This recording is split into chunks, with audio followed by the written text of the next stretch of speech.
hand up, no the best place to start, I think, if it's okay with you, the link to the video that I've put in the chat group there is about 3.5 minutes long. And that is the video that explains how to apply to our trial process via video submission. If you saw last year's, it's been updated. And it's just been released last week on our social media. But in terms of these links and all the information, then you will get all of these sent out to you. But there'll be regular comms via the club social media over the next 2 months. Rather than me showing you the video because of all sorts of techie issues there, if I ask you to click on that link and just to watch that for 3.5 minutes, I think that's the best way to do it. And then once that's finished, then I'll explain a bit more. So if you could click on that and just spend the next 3 minutes having a look. Okay, over to you.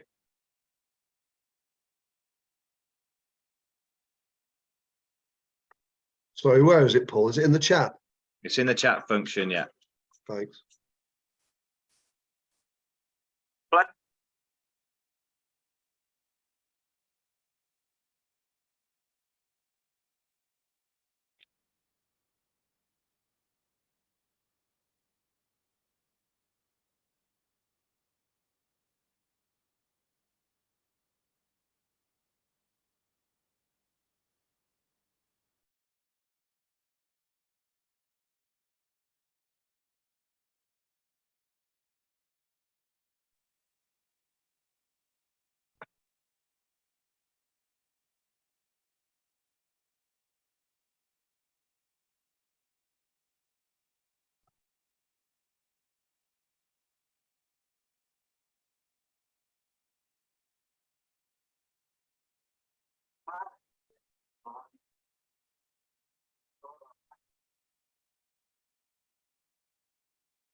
Clients must have either been born in, live in, go to school or college in, or play club cricket in the Warwickshire County Cricket Club catchment area. Well players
I'll just give you 20-30 more seconds in case you're playing catch up, but should be pretty much there.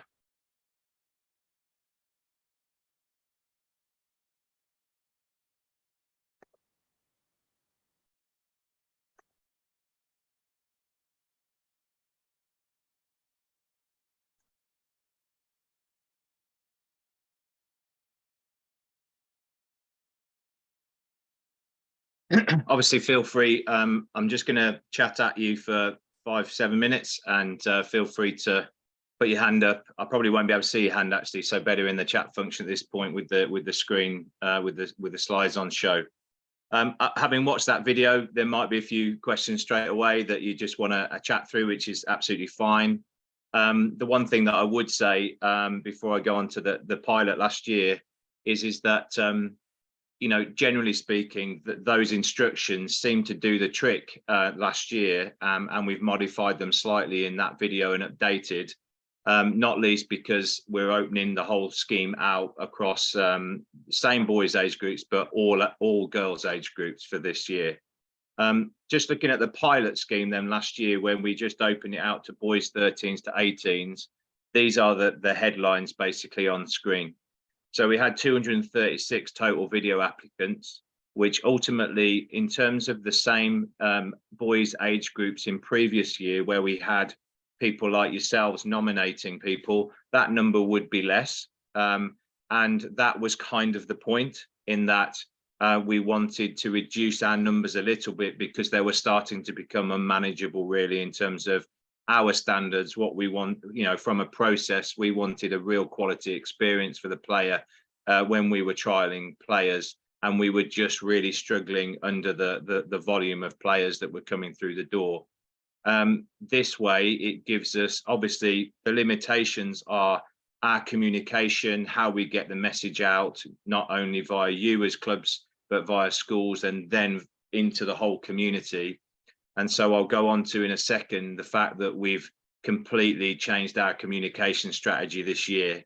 We've given ourselves more time. We're going to hopefully delve into different parts of the community we didn't reach last year. In essence, the clubs and the schools, yourselves, you're really quite easy to reach, but obviously we want to reach as many people as we possibly can out there, and hopefully uncover some hidden gems along the way.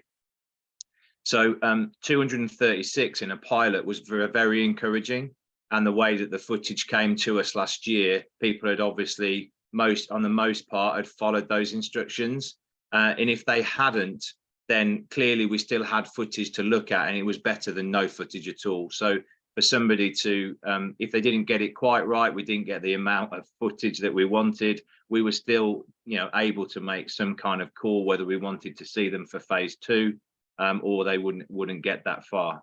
So out of those 236, 176 fell at the first hurdle, and that first phase hurdle, if you like, was a 5-man panel. We independently viewed all the videos and graded them independently on the same day in the same room, but watched them independently. We didn't speak about any of the videos whilst we were watching them, and then it went through a moderation and a standardization process in terms of what we were looking for. And ultimately, if enough of that 5-man panel wanted to see the player into phase 2, then we saw the player into phase 2. Ultimately, 60 of the 236 therefore progressed to phase 2, which was then another benefit of the whole process, which was, rather than going to a one-off trial or maybe 2 trials, which felt like trials, there were 90-minute sessions. You know, we did like to coach as much as we can and speak to players as much as we can at every trial that we've run over the last few years, but it wasn't a coaching session as such. Whereas those 60 progressed through to that November-December period, phase 2, which was a coaching program. It felt like a coaching program. Us as staff absolutely loved it. You know, much better than just running those one-off, quite stiff trials. And obviously we could get stuck into batting, bowling, fielding, keeping, as we would do any county programme. And that was a really enjoyable few weeks. 10 of those 60 who applied via video direct are now on, or were then, sorry, this was dated back then, went through to the winter CAG programmes. And interestingly, by complete, I suppose, accident, the ethnicity of those players that went through are directly proportionate to the general ethnicity and groups in our pathway. So around 60% of our boys are from a South Asian background, around 40% are white British, and that was that was measured by the players really who came through, or matched, sorry, by the players who came through, which was an interesting thing to observe. And then of the remaining 50 players of the 60, 34 of those were offered a place in development centre squads, which feed, as you know, county age group cricket, which meant that 44 video applicants got onto a programme, which we saw as a massive success. And now it's played out into the summer. You know, I've just come back from Portland Road today, where one of our video applicants is opening the bowling for the under-18s against Leicestershire in a 2-day game. Now, again, in quite a short time frame, that is a major success for a talent ID program of this type. So quite exciting, and hopefully we'll see much more success as we move through. I know there are questions in the chat. I can't see them. Maybe Richard will come to them in a second for me and just ask. Yeah. So in terms of, are there any questions, Richard, that I should answer at that point? No, probably not at the moment. Tom had just answered. If you send me across the slides, Paul, when we're finished, and I'll circulate that with the recording as well, mate. Okay. No problem. Okay, just key points to observe then. You know, how this all came about, and the things that we observed through the whole process was that, first of all, this process was as a consequence of research. We did a PhD bit of research over 4 years, which has subsequently been quoted in an awful lot. Well, it's quoted in the ICC report last week several times. It's been in the media an awful lot, obviously, since the Rafiq case. But off the back of that research, really made us focus on how we were addressing our talent ID. And, you know, as I've really known since I started this post, our trials were fair-ish, but inadequate and open and vulnerable to us missing talent and bias, even, albeit a lot of unconscious bias potentially along the way. So I've always known they were inadequate, and this way we're completely opening our access, and we're trying to reduce those biases and the barriers that might exist to applying for trials. It's turned out that it has been seen over these last few months as best practice around the country.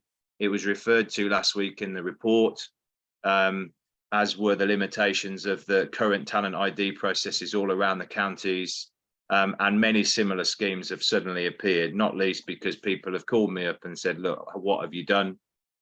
This sounds really interesting. Scotland have completely reviewed their talent ID and they're doing video applications. And so have Surrey County Cricket Club, and they launched about a month ago. And it looks suspiciously like our videos and suspiciously like all of our language, which is fine because it's a good process, but it can get better and it will get better. As I said earlier, CAG and DC players were retained into the phase 2 programme pre-Christmas, or directly into the CAG Wins programme. So that meant that our current players, so i.e. summer 2022 players that are already in squads, they were retained straight into the phase 2 coaching programme, or some of them who were in our academy EPP skill set groups, they were directly retained into the CAG programme, because that meant we were using what we were seeing in the middle and monitoring and scouting them through our CAG programme in the summer. We were using that information to then retain them, and that's the best way to do it, rather than putting them back indoors and assessing them indoors. So we've become a lot better now at scouting and monitoring our players as we go through the season, which is again another strength of what we're now currently doing. You may be aware that feedback was given to that 176 players. So they were invited into a group video after phase 1. Some of them, you know, in terms of representative cricket, were clearly quite a way off the standard at that stage. And so we tried to give one size fit all feedback via video presentation, rather than give individual feedback across that number of people, which would have been a significant challenge. And then we felt we needed, if somebody was selected onto phase 2, we then gave them personal feedback. So everybody then got personal feedback after that coaching program, November and December, in order for them to take that information away and to improve. The major learnings for us were basically threefold, which we're trying to sort of, I guess, one of the reasons of this call. The first one was the quality of our comms, and linked to that, the time frame that we worked in. We've already launched last week in June, so we're way ahead of the August when we launched last year. So we've got around about a 10-week window now, whereby you as clubs can get the message out, and we're going to be getting the message out as widely as we possibly can. So our comms strategy, as I said, is miles different and very varied. We've talked about how, in terms of social media channels and outlets, we've talked about different languages that we need to speak in terms of reaching all parts of the community. And also we've spoken about places and people in terms of videoing. That is one of the barriers, I guess, not significant, but is one of the barriers we are conscious of. Ultimately, a player out there who is talented, they need somewhere to video themselves. And as a batter, they will need somebody to bowl at them. I hope you can all understand that as a batter, in terms of submitting footage, then a machine or throwdowns just aren't going to cut it, really. We want to see them make decisions, and we want to see them face pace and spin or slow bowling. So again, those are the constraints of what we're asking for in terms of criteria, and potentially a barrier to somebody submitting footage. Again, out of those 200 odd videos, we saw a lot of batters, and most of them managed to get bowlers to bowl at them, the vast majority, 90 odd %. So, you know, what we put in that video in terms of collecting video footage is the utopia. That's where we want everybody to be. But ultimately, if person X submits 4 clips, or they submit a mixture of throws or machine or bowlers, then we're just going to have to work with what we've got. But ultimately, we would ideally like to see bowlers. Richard, in terms of sending these out, I've put the links there in terms of the video of how to apply, but also it's a one-stop shop with all information, and the 2 videos in terms of all the information is on our website, and that is the link at the bottom of that page. So the video of how to apply, and then the link with a one-stop shop of all information. Okay. In terms of your role as a club, well, you can be massively positive and inclusive in terms of publicising and accessing this process. Everybody is welcome. I wouldn't want you to put anybody off in terms of aspiring. So even if you think somebody is a limited player, it's down to them whether they want to apply. So please send positive messaging and encouraging. You know, you sat there saying, crikey, you're going to get a lot of videos. We're very prepared for that. But ultimately, your message, please, should be, or if somebody says, do you think we should apply as a parent or a player, you just say, yeah, of course, go for it. You know, and if you can help in any way facilitate it, then that's certainly another role of what you can do. Obviously, I'm well aware of clubs in the past who have made a decision on nominating players to county trials, and then those that get excluded have to deal with the fallout of that. And this removes that issue. Okay, you can be inclusive, and if a parent or player want to apply for this process, then they can. Okay, no problem at all. Obviously, your role now is not as a nominator. Your role is facilitating, if you've got the opportunity to do it. Ultimately, if you aren't there on hand, and I know many of you I spoke to last year actually really were proactive in this role, but ultimately it's a case of your facilities being open, and if parent or brother or sibling or whoever, a family member, does the videoing, then great. But if your facilities could be open, if they're manned by some of you and your coaches, then even better. But that obviously now becomes the role, rather than sitting down and nominating players yourselves.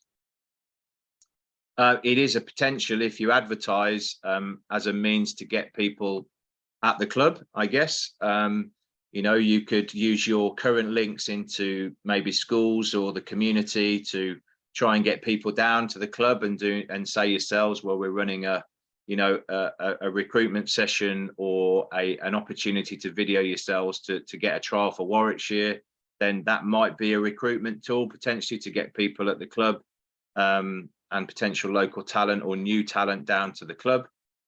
And just as a point of reference, as you heard on the video, we're still using the old process for under 10 to 12 boys. And the reason we're doing that is that traditionally our numbers are highest in those areas. We felt that was a step too far again this year, particularly if we were opening out to girls as well. We did feel that the pool was reasonably limited at that point in terms of maturing cricketers, whereas at 13s onwards, then people would have a fair amount of experience potentially already in the game and potentially mature enough to apply for themselves, whereas at under 10s to 12s, there might need to be a bit more guidance there from people at the club. So we are using a new e-form, which is far more reliable than the last one, I can assure you, and that will be released in the next week once I've just finished off that comms. But you'll get that in the normal way, and you'll get that earlier than you would do normally, which is normally August. We're getting that out in the next 7 days to all clubs and schools. Okay, so at that point, I'm going to just answer some questions, Richard, if that's okay. Yes, mate. Pardon me. Just scroll back up to the top. Yeah, Tom asked about sharing the slides. We've mentioned that. Stuart Roper, what's the youngest age that you look at in terms of boys, in terms of under 13? I'm not. Stuart, you've answered the question with that number 5 on that point. I wasn't sure 10s to 12. about anyone under that. Yeah. This is the first year I've done any of this, so yeah, appreciate. No problem. Yeah. So yeah, it's bear in mind, guys, that this is all 23-24 academic year, really important. Yeah. So when we're advising players, year 8 for under 13s, obviously, and then from a girl's point of view, we normally accept under 11s means we get quite a few under 10s as well. So so year 5 onwards for girls for next year's academic year. And then similarly with the boys nominations, we get a lot of under 9, potentially the odd under 8 nomination, but it can go below under 10 and it can go below under 11 girls. You go down to year 5. That's the sensible sort of minimum. Cool. Coming from Gareth at Standard, Paul, asking also whether we can circulate a link to Tom Brown's report, his case study. Yeah, no problem. That actually came in a number of different papers. So some of it's already online actually. So if you look at, Tom Brown, Adam Kelly, I'm on a couple of the papers myself. So on the Google, what do they call it? Sort of Google academic somewhere. You can look up academic papers and journals. So you might be able to search for some of the papers there. But there's some actually useful, I think, Richard, the best thing to do would be to get his summary of slides. It's a bit more user friendly. I've got those somewhere and I can pass those on. Yep, no problems. Question from James at Four Oaks Saints. Is it possible to see the generic feedback videos given last year to the 176? It'd help us to develop squads across the board in the areas that you were looking to assess. 100%, and I think we actually sent them out last year, but 100%, they're all on our YouTube channel. So they are unlisted though, so you'd need the link. So again, Richard, take a note of that, and we'll resend those out in terms of that feedback session. We did one a bit younger and one a bit older, so there'll be a couple just in terms of how we pitched them. Tom's asked, can the bowlers be adults? Oh, there can be anybody, yeah, no problem at all. Yeah, good one. Last year, I think, sorry, Tom again. Last year, I think we were also asked to provide links to the players' play cricket stats. Still required, some games, school games, not on play cricket. Yeah, whatever information, it's, to be brutally honest, we try and use play cricket information as positive, only as positive reinforcement rather than negative to count somebody out. So the play cricket information is not the be all and end all, because there's a lot of things behind those stats that we don't know about.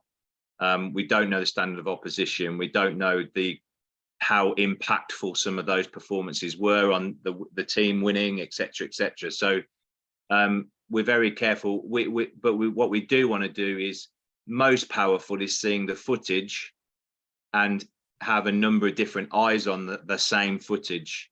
And I'm also interestingly got a second meeting tomorrow with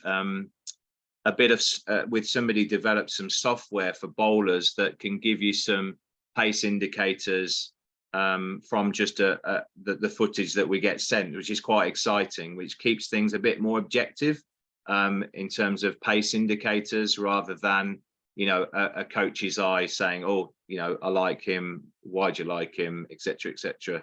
Around those. So we want to try and make things, in terms of assessing footage, a bit more objective, particularly from a bowling point of view, because there's certain things in an action that, with strengthening over time, obviously can mean you've got an exciting player on your hands. Yeah, I'd have fallen foul, Paul. I'd have probably tried to speed mine up three times to reach 60 miles an hour or something. Just scrolling through these. Yeah, this one, Tom had asked about clubs doing open hub days where we provide the bowlers, nets, camera, etc. You kind of touched upon that. Has been a perfect. And the best practice from last year is, rather than doing the camera work yourselves, is ask the parent or player to bring their device, and you do it directly onto their device. That's best practice, you know. So rather than you having the footage, keep the footage as their footage on their device.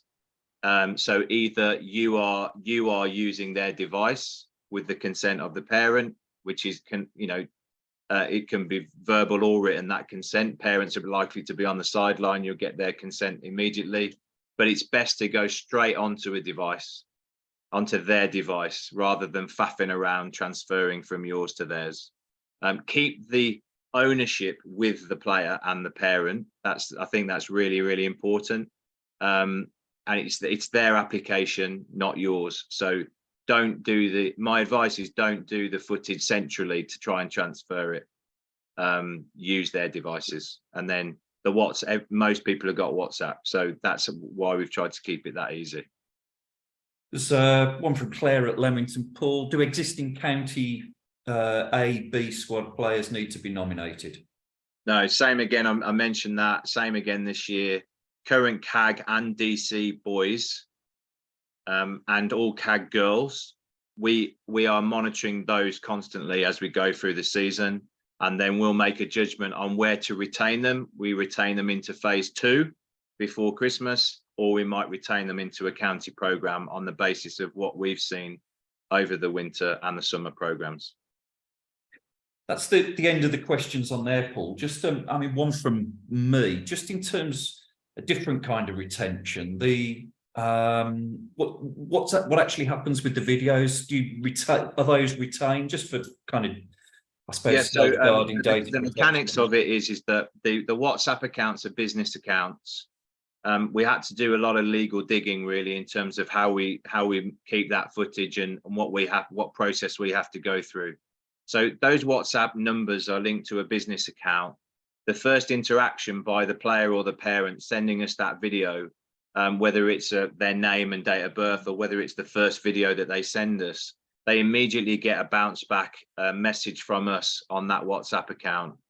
And their application won't be secured until they follow the link in that message, which then takes them through to name, email address, and just three consent questions. One of them is about privacy, one of them is about keeping their data, and then we transfer the data, the footage, basically, and all their data and information through to the club servers direct, and that is password protected on the club servers. So yes, we'll keep it. I think it's useful. It will probably get deleted within a number of years, but it is useful to keep for future reference, because if somebody reapplies and we know they've reapplied, then we can look across and see development potentially, which would be quite interesting. But everything's ticked in terms of consent, data protection, etc. No, great stuff, Paul. The other thing I was going to ask was, you've obviously mentioned the ICEC report, and I know over the last couple of years, in terms of talent identification, it's possibly not one massively relevant to the clubs, but just by way of a bit of background and information, you've run the open trials. Is that something that you still see complementing the video submissions? So interesting, you should ask that, and I haven't teed you up on that genuinely. 2 days ago, I booked the date for this year's. So we've run open trials generally in my time every 2 years, and we've generally run them in the 18 to 25 space. The last time we ran them was December 2021. Applications filled up within 48 hours. We had to close the applications. It went mad, absolutely mad. We looked at 80 odd players, and in the end, 6 of those players were invited back into pro training at some level or another. One player then ultimately, about March or April time, was very close to a rookie contract at that point. Because of blocks in the squad and so on, it didn't quite get to that point, but that player is now a pro with Gloucestershire. So on the back of that, there was a bit of a snowball effect. And in those kind of instances, actually counties work together really well, because then you're saying, well, we can't fit this player in because he's just blocked by a number of players, but he's a good player who's got first class potential. And that's really why he got onto Gloucestershire's radar, because of conversations between the two counties. So yeah, really quite exciting. And we're going to do that again every 2 years. For that is about right, because otherwise you just tend to see the same faces. And so this December we're going to run an open trial for 18 to 25 again. Super. Just one question on here, which is quite a good one, just to bookend things, Paul. James from 4 Oaks saying, how do we get on the email circulation list for the under 10s to 12s nomination email forms, etc.? Does that go generically to the club or to individual recipients? And briefly, is that the same video submission process after nomination? In the 10s to 12s? Yeah. Yeah, there's no video. It's the traditional, if you like, process whereby we see people once. If we like them, we see them again. And then we make a call on our winter squads, and those winter squads go straight through to the summer squads. I'm coming onto it now. We've got about 100 boys in that 10s to 12 space. So we're very inclusive at that point, to be brutally honest as well. We don't narrow down that much at all like we used to. And that was definitely an aspect of the ICEC report.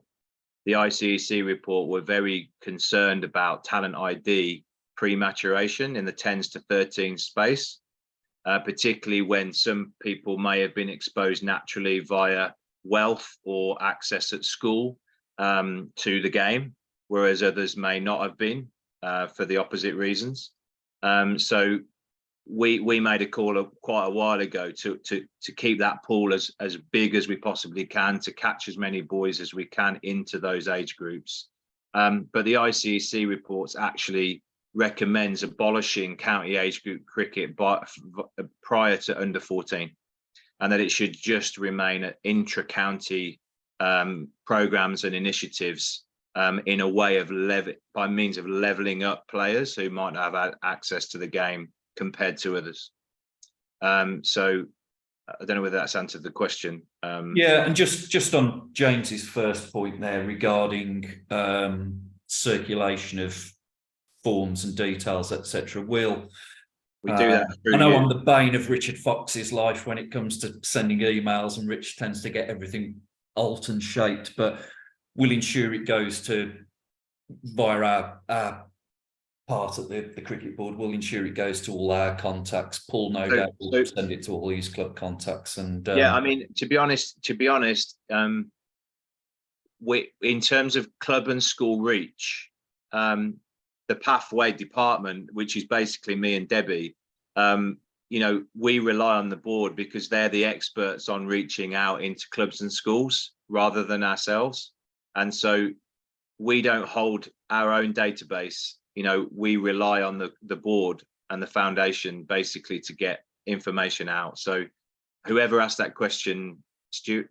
It was James at Four Oaks. James, whoever asked that question, James, it's if your contacts are correct with the board, you're going to get the information. And certainly everybody who's on this call, I'll have the details through Zoom anyway, and make sure that everything's circulated in due course, Paul. No worries. Great. Thank you, guys. Appreciate that response. No, absolute pleasure. So just moving on to where we're at now. This is only 5 or 10 minutes, but I promised a bit of an update on the current pathway. Ultimately, if people get through that process and they have a 6-month or 12-month window in our sort of representative space and our pathway, this is kind of what it looks like at the moment. This is not absolutely full coverage because this was by means of data collection from parents and players themselves. So we're slightly short of 100% in certainly the school data, but you know, that's from a sample of 251 players overall. So we're not far away there. The girls pathway, 87 players asked. This just gives you a feel, particularly in light of the ICC report, where our players are at and where they come from. I don't know whether any of this surprises you, but 71% of our girls players are at state school, 29 at fee paying, 65% of our boys are at state school, 35% fee paying. And then that means it's a 2/3, 1/3 split overall.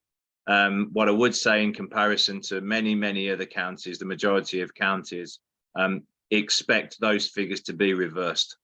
So in terms of state school and fee paying representation, and this is where the ICC report certainly, I read a brilliant article by Michael Atherton last week when it got released. There's a general feeling, and there is data to back it up, that there is a bit of a north-south divide on these in terms of data. The southern counties, particularly the southeast counties, are heavily represented in their pathway by fee-paying players, fee-paying school attending players. Whereas, although it is disproportionate, you've got 7 or 8% of players who are 7 or 8% of the population are at fee-paying schools. You've still got a disproportionate representation, but I mean, the majority of those schools play cricket, so you would expect that to be disproportionate. But I think there is a lot there's a lot that's encouraging in those figures, because my message to players is most definitely, you do not have to attend a fee-paying school to either break into our pathway or to become a first-class cricketer, male or female. And there is evidence right the way through our pathway and on our professional staff. In fact, the last 3 players that have been signed from our academy were at non-fee paying schools. Yes, we've got players who've gone to fee paying schools, but when a lot of parents will approach me and say, I'm thinking of going here for the cricket. And I'm like, well, what's the school like? What's the education like? You know, are you already at a good school? So why move? And, you know, there are, you know, in our county, there's so much evidence to suggest you can go to any type of school and succeed in cricket. And that's a really strong message from us. From an ethnicity point of view, on the girls pathway, the majority are white British, 60%. So that means 40% clearly are not. And those figures in terms of non-white participation are going up and up every year. So I remember a time in the last 10 years where that was as low as 11%. So 89% white British, and it's changing, okay, over time, every year incrementally. Boys pathway, that's stayed pretty similar. What has changed is the proportion of non-white and white British players. So it's roughly 60%. It's proportionate all the way through the pathway now. So in the first 2 or 3 years of my time in this role, then we had the same sort of level of representation from South Asian players or non-white players in the lower age groups, but they weren't breaking through into older age groups or the academy. Okay, that has significantly changed, and obviously then that will have a knock-on effect into the professional game, we hope, here. Whether it does elsewhere, I don't know. But again, the last 3 signings from the academy as rookie contracts were all players that were not white British backgrounds, which again is encouraging. In terms of the current pathway in the summer, this gives you just a one-stop shop of where we are in terms of numbers and the teams that we run. It's a big program. We've got close to 200 boys representing the county. We run a number of different squads, as you can see. Bears, Cubs, Grizzlies, Bears, Cubs at 10s to 12s. We run A and B teams at 13s to 15s. And we run 3 squads that are our senior squads, a 16s, an EPP development 11, which is basically whatever we want it to be. You know, we pick a side, mostly older players, but from multiple age groups, and we match them against county opposition. From a girls' point of view, again, that number is increased over time, and we're having now to select 1 in 2 players from trial process, I would say.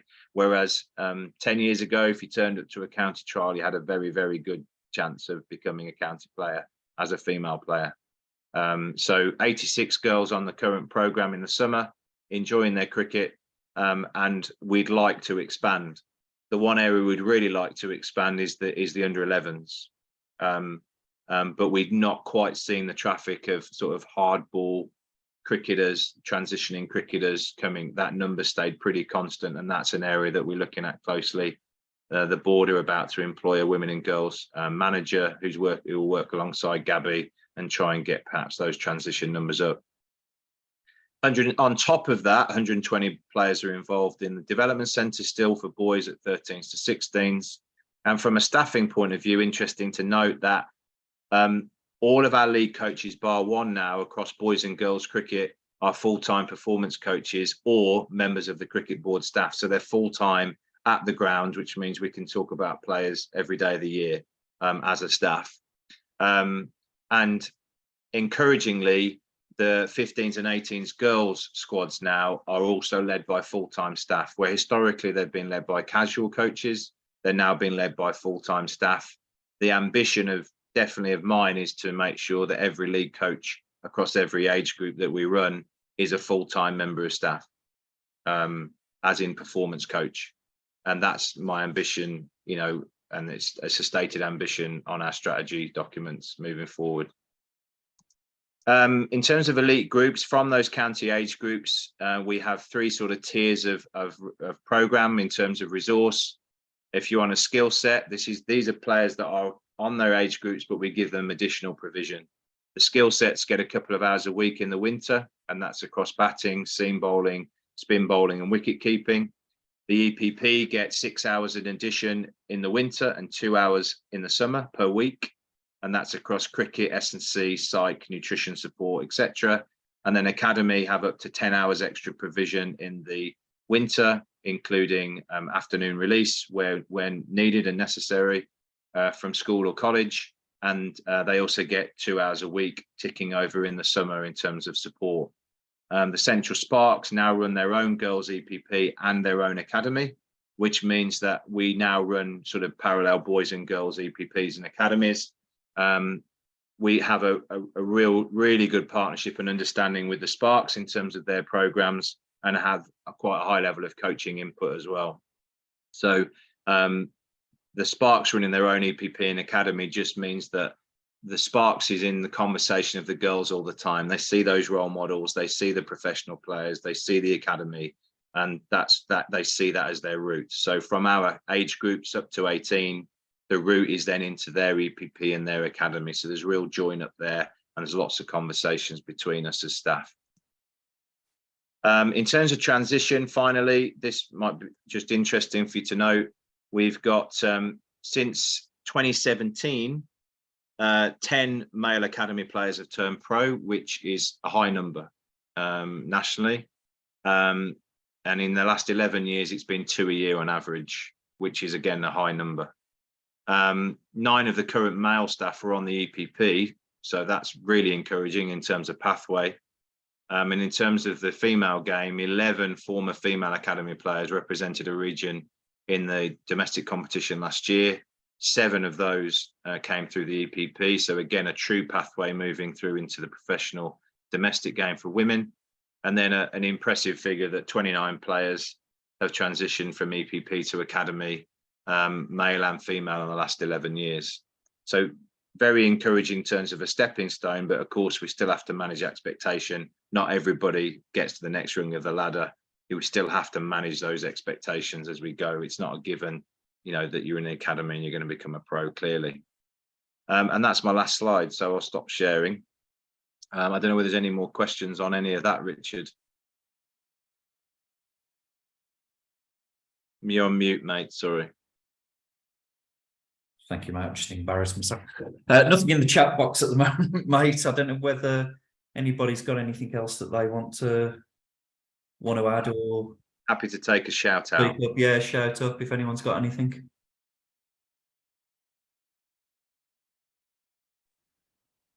I'll Just a take good that. update, guys. Thank you very much. Appreciate it. Thank No you, problem. James. I'll take that as encouraging silence or dinners on the table. Well, if anybody's got anything else subsequently or thinks of anything, I'll circulate the recording, circulate the links to those documents that we discussed, the YouTube video, etc. I'm sure everyone's got Paul's details, but I'll pop them on anyway in case anyone does want to speak to Paul and raise any queries. But Paul, thanks for your time. And No problem. Can I just say one more thing? Is that, our overwhelming sense at the club last week when the ICC report was published was of major opportunity rather than doom and gloom.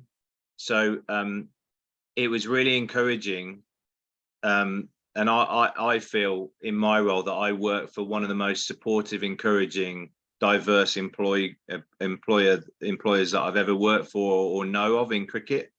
And so we're certainly not complacent on the back of the ICC report, because a lot of the good news and good practice within that report that is mentioned, it isn't all doom and gloom.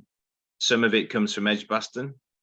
And so I think in terms of, you know, where we are in the game, I just want to get that message out there is that we're working within a county which is in a good place, and that we're working collaboratively. We're working on processes like this, which actually make access and inclusion easier, and it's a really good news story. And so in your roles within the clubs, you know, I'd really like you to send that message out to parents and players, is that the door is open. And of course, performance level sport and pathway sport is about selection. It is about pressure. It is about challenge at times. But there is also an important inclusion and involvement piece here. And I want you guys at the clubs to really send that message out loud and clear, if you would do, on our behalf. No, thanks, Paul. Well said. We'll wrap up there then. Thanks everyone for your time and for attending this evening. But say if there is anything else, I'll email the recording out, drop me a note, drop Paul a note, and we're more than happily pick it up. Okay. Thanks ever so much, guys. Thanks for your time. Thank you. Bye.